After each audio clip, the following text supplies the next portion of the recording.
In this tutorial, I'm going to show you a great way of standing out in bass house, and that is exciting vocals or saturating or distorting the vocal part of your bass house tracks. Now, the reason why this works so well is it takes a vocal and gives that vocal a bit more edge, a bit more bite, which fits in with this bass house concept extremely well. Remember, a lot of bass house is aggressive, it's got that in-your-face EDM, dubstep-y sort of vibe, and therefore an aggressive vocal often works extremely well. Let me give you a before and after, and then I'll show you how I excited the vocals in this track here. Check it out. So I will loop through, in fact I've already set up the loop, I'll loop through this vocal. Deal for the drop, deal for the drop. I will do 4 loops without the processing, then 4 loops with, 4 without, and then 4 with. Take note that the vocals aren't getting louder, they're just being distorted a little bit, and that gives them edge and bite. Deal for the drop, deal for the drop, deal for the drop, deal for the drop, deal for the drop, deal for the drop, deal for the drop, deal for the drop, deal for the drop, deal for the drop, deal for the drop, deal for the drop, deal for the drop, deal for the drop, deal for the drop, deal for the drop. Hear that? It's quite important you can hear it. It's something you feel more than it is consciously hear, but it's got some of that aggression, bite, and attitude that I really like in a vocal, especially for bass house and this style of EDM genre. I'll do it again. Remember, 4 times before processing, then 4 times with processing, then 4 without, and then again 4 with.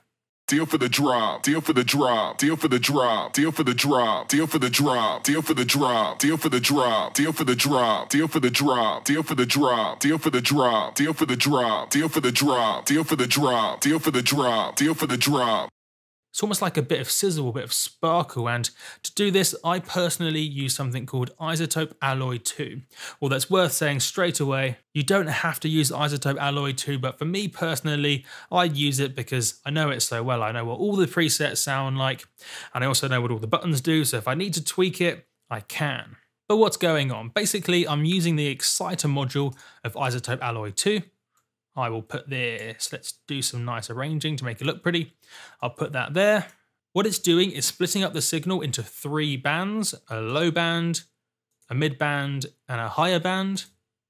What it then does is distort each of those bands separately using different algorithms if you want to, and then mix in a different proportion of that distortion to each of those bands, which gives you some interesting results. For this particular preset, you can see the lowest band, so this left column, isn't being distorted at all. The drive is all the way set to 0. The middle band has a little bit of distortion. You can see the drive is set to 4 and the mix 40%, so a small amount of that is mixed in. Whereas the higher band, the higher frequencies, has a lot more distortion. You can see the drive is all the way up to 10 and 70% of it is mixed in with the mix control down below.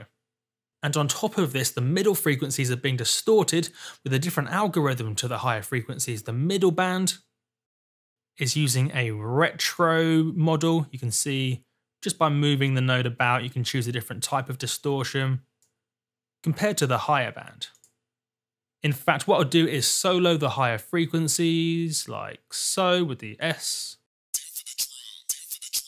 And then by turning the bypass off and on, you can hear what this distortion is doing to those high frequencies to give it that bit of sparkle, that bit of personality, bite, and edginess.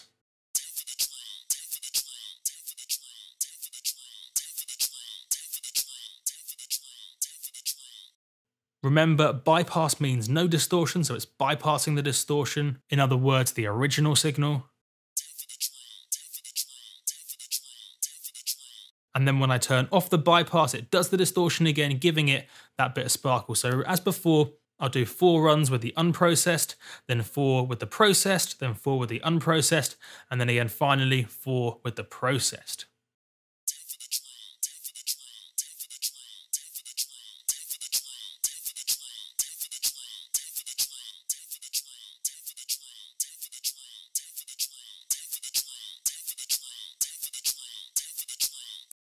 And that's how I used Isotope Alloy 2 to give the vocals some extra bite and character. But as I said earlier, you don't have to use this. You can use built-in effects if you want to.